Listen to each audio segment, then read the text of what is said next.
Hola comunidad PSU, bienvenidas y bienvenidos a nuestra tertulia saludable, un espacio creado para conversar, aprender y reflexionar sobre el cuidado de la salud.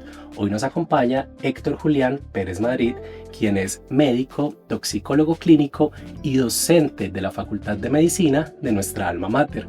Doctor Héctor, gracias por aceptar esta invitación. Muchas gracias, siempre un placer estar con ustedes. Bueno, doctor, hoy vamos a hablar sobre un tema que lastimosamente ha venido escalando mucho durante los últimos años en todo el mundo, pero también en nuestro país, Colombia. Recientemente, el Ministerio de Justicia y del Derecho hizo un llamado sobre el preocupante aumento de casos por consumo de TUSI en el país. Doctor, la mejor manera de combatir esta práctica es informándonos. Por eso acudimos a usted. Cuéntenos, por favor, ¿en qué consiste exactamente el TUSI y por qué es tan adictivo? Bueno, el TUSI realmente es algo que nosotros llamamos cóctel de sustancias porque es una mezcla bastante diversa, pero que generalmente contiene por lo menos ketamina, alrededor de un tercio, contiene una sustancia que es la que llamamos más comúnmente éxtasis, y otras sustancias menores pueden ser cafeína, puede contener benzodiazepinas. El resto de las sustancias son como muy a gusto del fabricante. Esta sustancia se utiliza generalmente snifada, le suman colores, le suman saborizantes, como para quitarle percepción de riesgo a la persona, como para que sienta que es una cosa menos dañina, menos peligrosa. Y también estos colores y estos sabores hacen que sea atractivo para poblaciones más jóvenes. Realmente se detectó el uso de este cóctel como desde el 2013, pero ha ido escalando hasta el punto que ya se posiciona como la cuarta sustancia que más vemos en la consulta de toxicología. Bueno, doctor, este cóctel, como usted lo llama, que sí es muy atractivo por sus colores, el más conocido es el rosado, ¿cierto? Efectivamente es peligroso para cualquier persona que desee consumirlo. Me gustaría que profundicemos en las consecuencias de ese consumo. Bueno, entonces, por la ketamina que contiene, que es que lo conocemos más como anestésico veterinario, sin embargo también se utiliza en humanos y es una herramienta muy valiosa para la terapia en humanos. Esta ketamina, el uso crónico produce un deterioro cognitivo, sobre todo alteraciones en la atención y en la memoria. Y se ha relacionado también con problemas de vejiga y de las vías urinarias. Entonces produce una cistitis química crónica, entonces la persona está constantemente con urgencia urinaria, con ese ardor para orinar, y inclusive se han visto casos con la ketamina de reducción del tamaño de la vejiga. El otro componente principal, que es el MDA o popularmente conocido como éxtasis, produce una sensación de euforia, y generalmente el uso crónico puede llevar como a a la dependencia, y la otra cosa que puede provocar es depresión, porque esta sustancia del éxtasis se va gastando como reservas que tenemos de neurotransmisores que las necesitamos para funcionar en el día a día. Entonces usted consume el TUSI y digamos ese día siente la euforia, pero se gastó como el poquito de felicidad que tenía guardado para 3 días. Entonces es común que pase eso, que caigan como en una depresión los días siguientes. Bueno, doctor, le iba a preguntar precisamente sobre esas señales de alarma, pero ya usted nos las mencionó de manera muy clara. Podríamos decir entonces que si vemos a una persona en el hogar, un amigo, un familiar, un conocido, que frecuentemente quiere ir al baño o que se sienta deprimido, o mejor dicho, yo se le voy a hacer la pregunta para que usted me las enumere nuevamente. ¿Cuáles son esas señales de alarma que un amigo, un familiar, una pareja puede detectar en una persona que esté consumiendo TUSI en secreto? Bueno, con los jóvenes, o sea, con los pelados escolares o los adolescentes, se observan cambios de comportamiento, se observa alteración en el rendimiento escolar, ausencias escolares, y es fácil realmente detectar el TUSI por la coloración, porque se detectan estos tintes morados, rosados, verdes como muy potentes en la ropa o en bolsitas, o se pueden observar residuos en la nariz de la persona cuando se suena la nariz. Y particularmente por la ketamina, uno puede ver que a la persona como que se le desvían pues ya en general en cualquier persona, niño o adulto, uno puede ver que se le desvían los ojos como para afuera, que queda como haciendo viscos hacia afuera. Eso es muy particular y muy característico de la ketamina. Entonces también si usted observa eso, porque está mirando como tan raro. La otra es por el éxtasis pueden hacer como esta sensación como de la mandíbula quieta o moverse mucho. Y otras pueden ser como alteraciones en el equilibrio, en la coordinación. Son todas cosas sutiles, pero que uno las va sumando, es cuestión de estar alerta. Así es un tema de estar muy presentes en los hogares.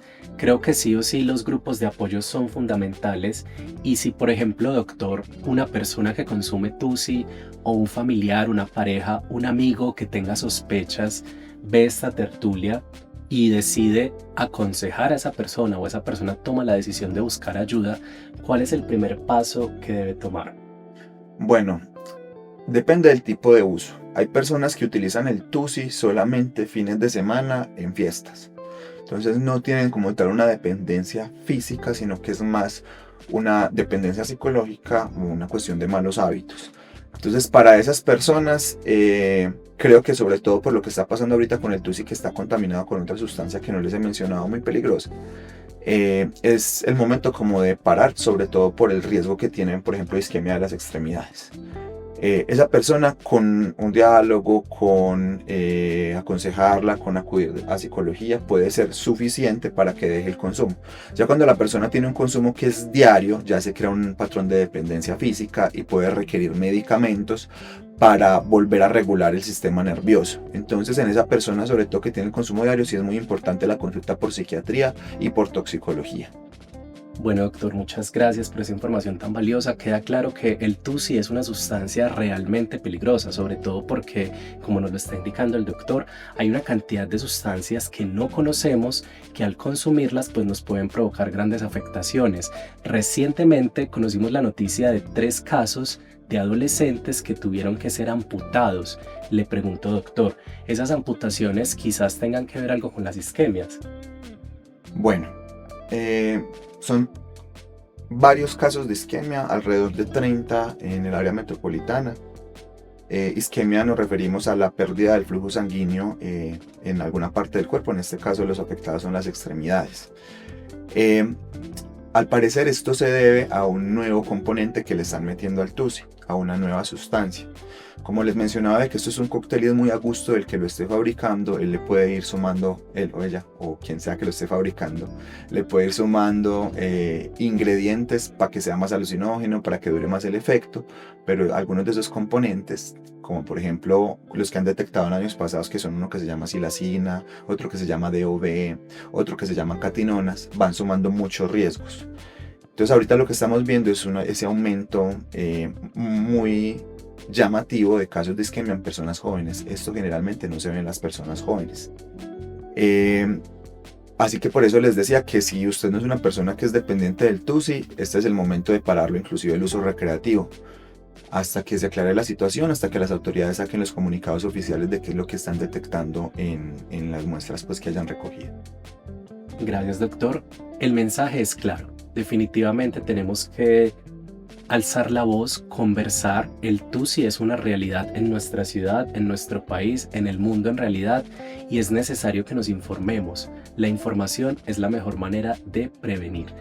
Doctor, quiero hacerle una pregunta dirigida a los padres de familia. ¿Cómo esas personas que están a cargo de menores de edad, que en este momento nos están viendo, pueden tener una conversación honesta e informada sobre TUSI con sus hijos, sin caer en esa sensación de es que me están coartando o no quieren que disfrute mi juventud? Bueno, va a depender de la edad del niño o del adolescente. Por ejemplo, hasta los 5 años es importante uno informarle a los niños entre los 3 y los 5 que solamente deben tomar lo que los papás le administren, que cualquier otra cosa que se tomen puede ser peligrosa, que no deben recibir dulces, no deben recibir medicamentos o sustancias de extraño de ningún tipo, porque a esa edad todavía, digamos, queda difícil que comprendan lo complejo de este concepto de las drogas. A partir de los 6 años ya sí es importante, entre los 6 y los 9 años, hablar de lo nocivas que pueden ser las sustancias. Y metiéndole como complejidad dependiendo del grado de madurez, pero sobre todo haciendo énfasis en lo dañino que puede ser para la salud. Igual lo más importante en la casa es el ejemplo. Entonces, si hay una persona que consume mucho alcohol en la casa, pues probablemente sea lo que vea como normalizado el niño. Entonces, con toda la sustancia, lo importante es el ejemplo. O si hay alguna persona que esté consumiendo en la cercanía de que el niño lo conozca y haga preguntas francas sobre eso, responderle directamente, porque a partir de esa edad ya tendría como esa capacidad de empezar a abstraer. Y a partir de los 9 años ya sí se puede hablar de sustancias particulares con los efectos, a informarse sobre los efectos complejos sobre la salud, sobre las moléculas, y ahí es muy útil la información, porque en esa edad, pues en la adolescencia, es más la curiosidad lo que llama. Entonces aprovechar esa curiosidad para que se informen no solo de los efectos chéveres que tiene la droga, sino que vean todos los efectos deleterios. Entonces va a depender mucho de la edad, pero siempre hay que tener ese tema de conversación y no tenerlo como un tabú, simplemente abordarlo de acuerdo a las edades de los niños y adolescentes. Doctor, usted, entre todo lo interesante e importante que ha mencionado, dijo algo que se me quedó mucho, y es el tema del ejemplo en el hogar. Lastimosamente, cada vez vemos más casos de chicos que entre más jóvenes consumen licor, y el licor sí abre otras puertas. Bajo esos efectos es fácil, está uno más vulnerable, uno accede más fácilmente a otro tipo de sustancias. Entonces creería yo que el ejemplo de los padres y también esa conversación constante, ese acompañamiento que nos menciona el doctor, para que los chicos y las chicas desde muy pequeños sean conscientes de que esto no es un juego, realmente les puede costar la vida. Doctor, muchísimas gracias por compartir con nosotros su conocimiento sobre un tema que definitivamente no podemos ignorar. Muchas gracias a ustedes. Y a todos y todas ustedes, gracias por acompañarnos en esta tertulia saludable. Recuerden que para el programa de salud, su bienestar es nuestra mayor prioridad. Por favor, compartan esta tertulia con todas las personas que conozcan, porque no sabemos a quién le puede servir. Nos vemos en un próximo episodio. ¡Chao!